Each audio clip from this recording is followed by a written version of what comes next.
You know that feeling when you're trying to make sense of where things are headed, maybe in your industry or like your community or just the world? Mm, It can feel a bit, well, like you're navigating a maze in the dark. absolutely. It's complex stuff. Well, today we're trying to pull back the curtain a bit. We want to give you some powerful lenses, maybe tools to bring some clarity to all that complexity. Exactly.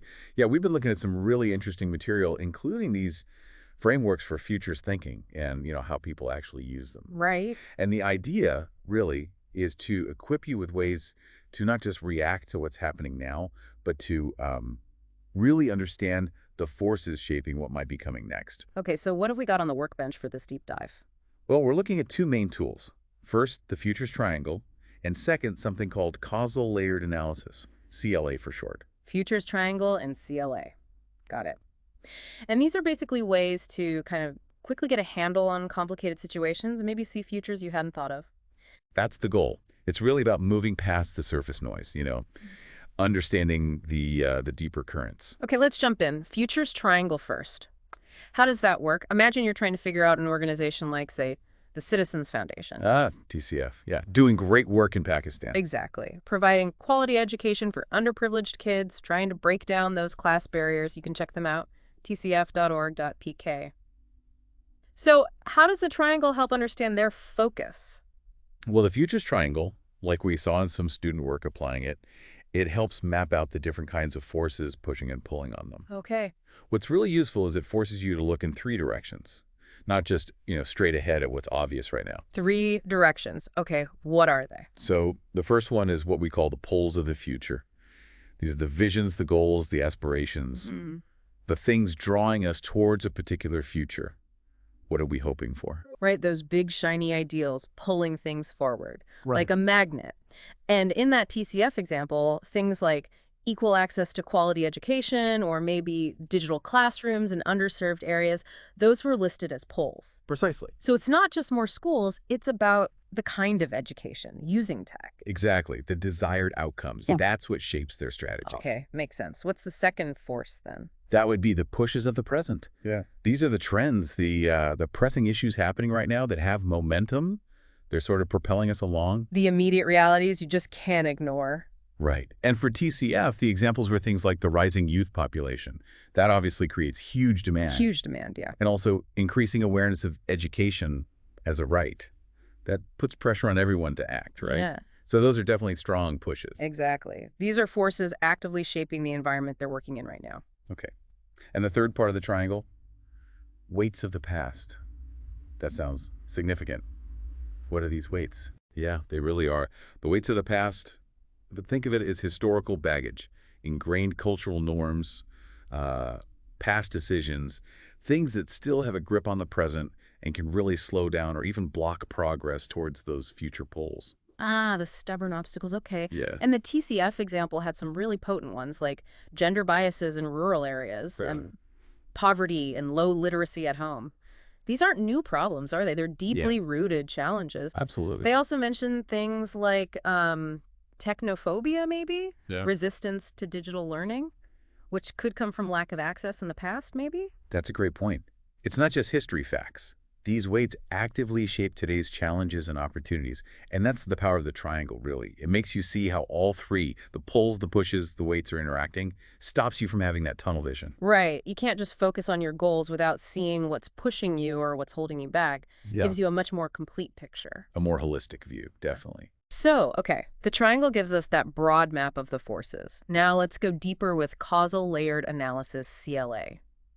This sounds like peeling an onion based on the student discussions referencing thinkers like Inayatullah and Slaughter.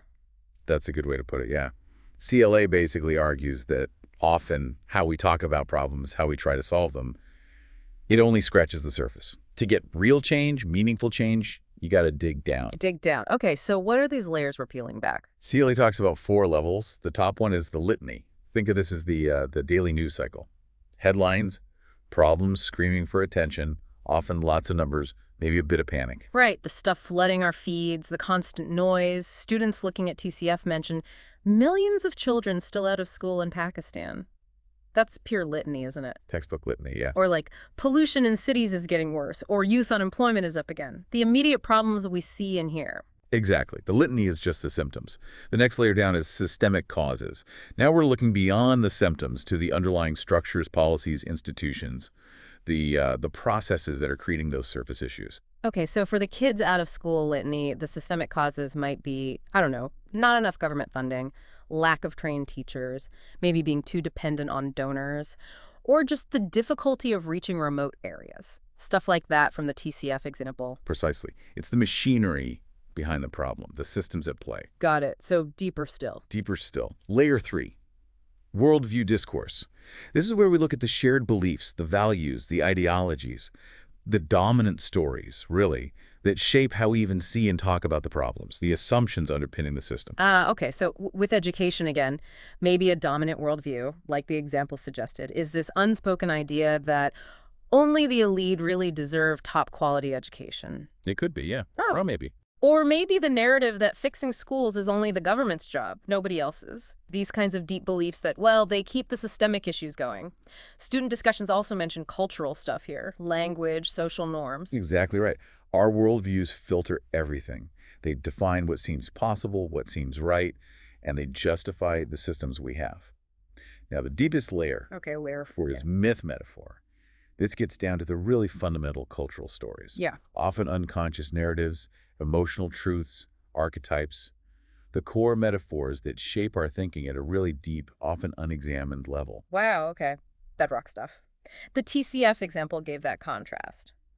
The myth of education is a light in the darkness versus something much more limiting, like a poor child will always stay poor. Powerful contrast, isn't it? Yeah.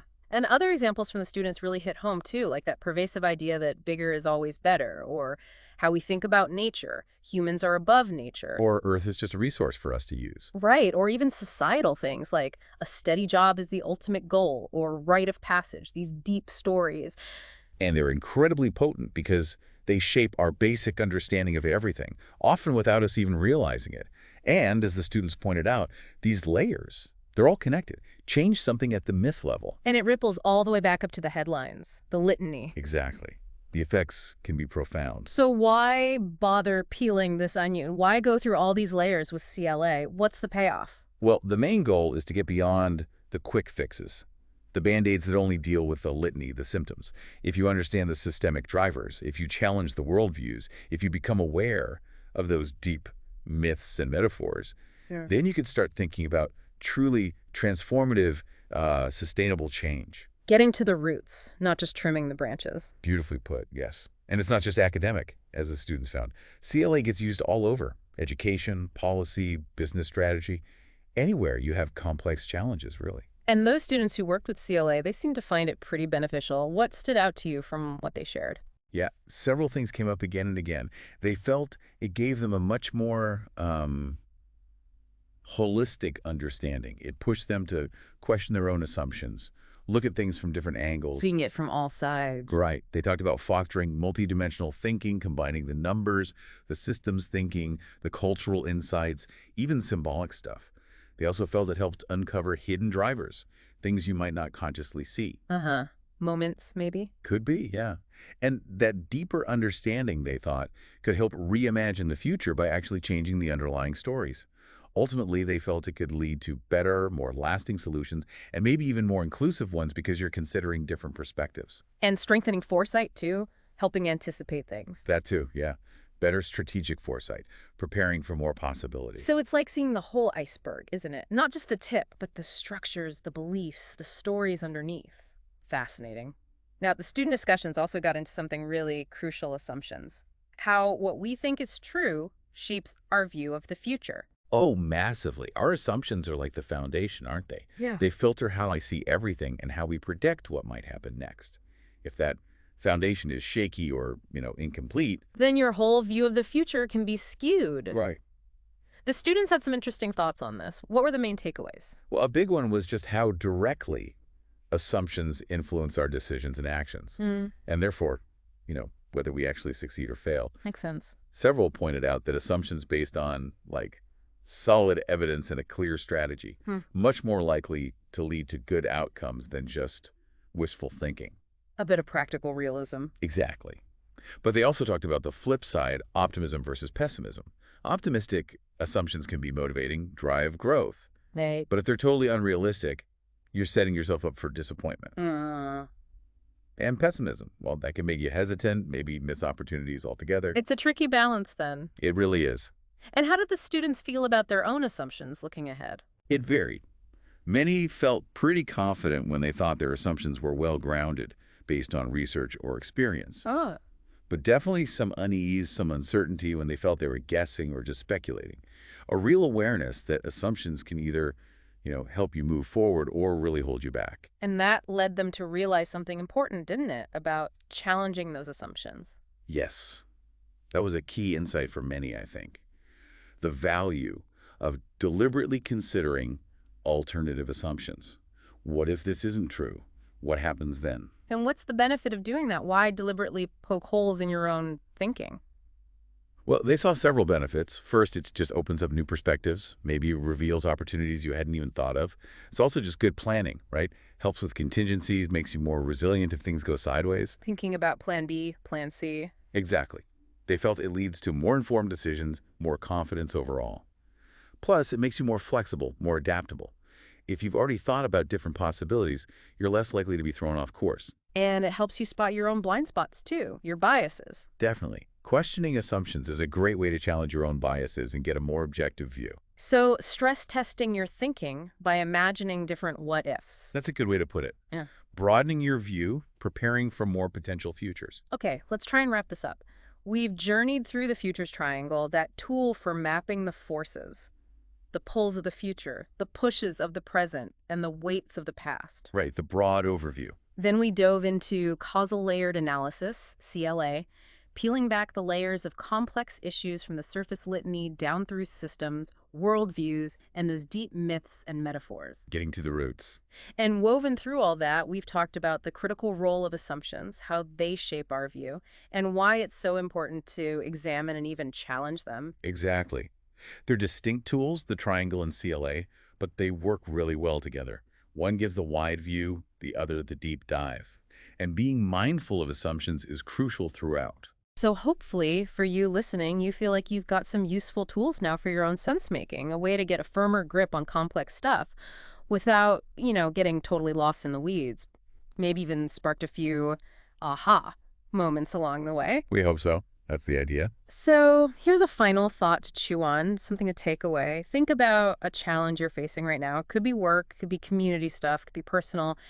How might looking at it through the futures triangle, identifying those pulls, pushes, weights, change how you see it? Yeah, and maybe take it a step further with CLA. Yeah. What are the different layers of that problem? What are the systems, the worldviews? Even the myths or metaphors at play. And as you do that, really pause and think, what assumptions am I bringing to this? You might just uncover something really interesting.